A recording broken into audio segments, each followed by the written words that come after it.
संसदेचं हिवाळी अधिवेशन पूर्णपणे पाण्यात गेलं।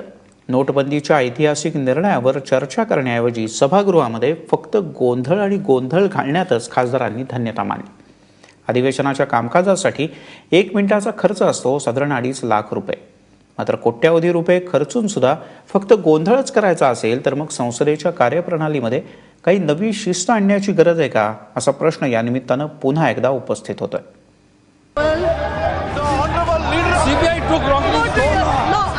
16 नोव्हेंबर ते 16 डिसेंबर असं 1 महिन्याचं हिवाळी अधिवेशन पूर्णपणे वाया गेलं। नोटबंदीच्या ऐतिहासिक आणि क्रांतिकारी निर्णयाच्या पार्श्वभूमीवर संसदेच्या हिवाळी अधिवेशनाची सुरुवात झाली होती। लोकांची जीवनशैली बदलून टाकणारा हा निर्णय होता, त्यामुळे त्यावर संसदेत काही चर्चा होणं अपेक्षित होतं। मात्र पूर्ण महिनाभर केवळ गोंधळच ऐकायला मिळाला।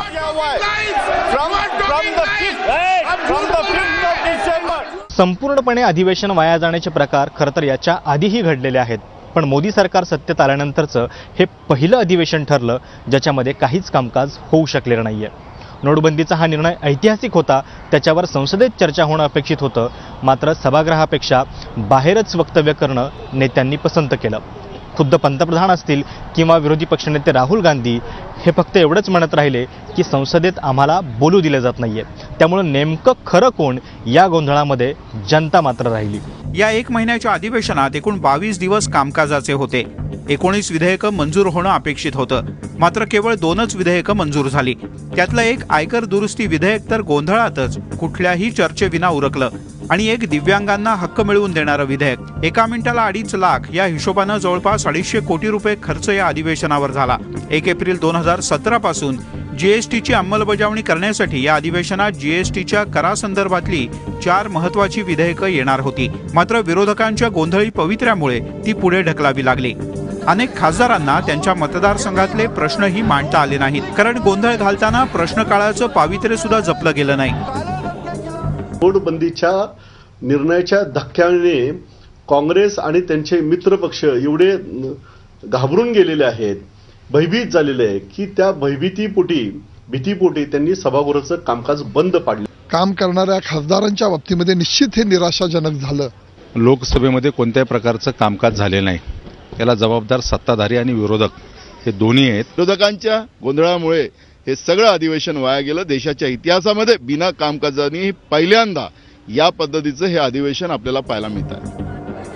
अर्थात संसदेत काही बोलण्याऐवजी नेत्यांनी संसदेच्या बाहेरच तोफा डागण्यात धन्यता मानली।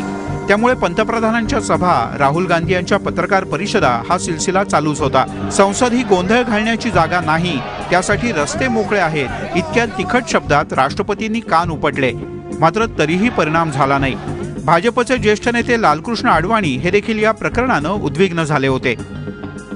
या हिवाळी अधिवेशनाची 4-5 वैशिष्ट्य सांगता येतील, ज्याच्यामध्ये पुन्हा एकदा मोदी विरुद्ध सगळे असं चित्र पाहायला मिळालं। जवळपास 14 विरोधी पक्ष जे आहेत ते मोदींच्या विरोधात एकवटल्याचं पाहायला मिळालं।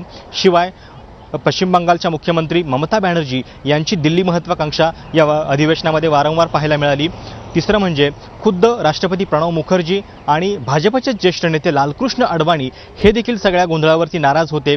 आणि शेवटची या अधिवेशनाचं ठळक वैशिष्ट्य म्हणता येईल अशी गोष्ट म्हणजे राहुल गांधींचं नेतृत्व, कारण सोनिया गांधी यांची प्रकृती ठीक नसल्यामुळं अनेक महत्त्वाच्या मीटिंग असतील किंवा अनेक महत्त्वाचे आरोप हे राहुल गांधी यांनीच केलेलं आहे। लोकसभेत कुठल्या नियमानुसार चर्चा करायची यावर महिनाभर गोंधळ घातला गेला, तर राज्यसभेमध्ये पंतप्रधानांच्या उपस्थितीवरून विरोधक हट्टी आहेत तर सरकारही काही कमी नव्हतं।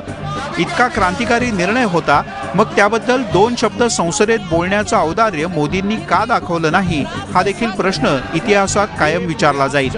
एकूणच संसदीय प्रणालीवरचा विश्वास कमी होऊन जनतेची सुद्धा अवस्था उद्विग्न मुखर्जी अडवाणी यांच्याच प्रमाणे झालेली असणार आहे, आणि त्यांच्याच प्रमाणे जनतेला मूकपणे पाहण्याशिवाय पर्यायच नाही। प्रशांत कदम, एबीपी माझा, नवी दिल्ली।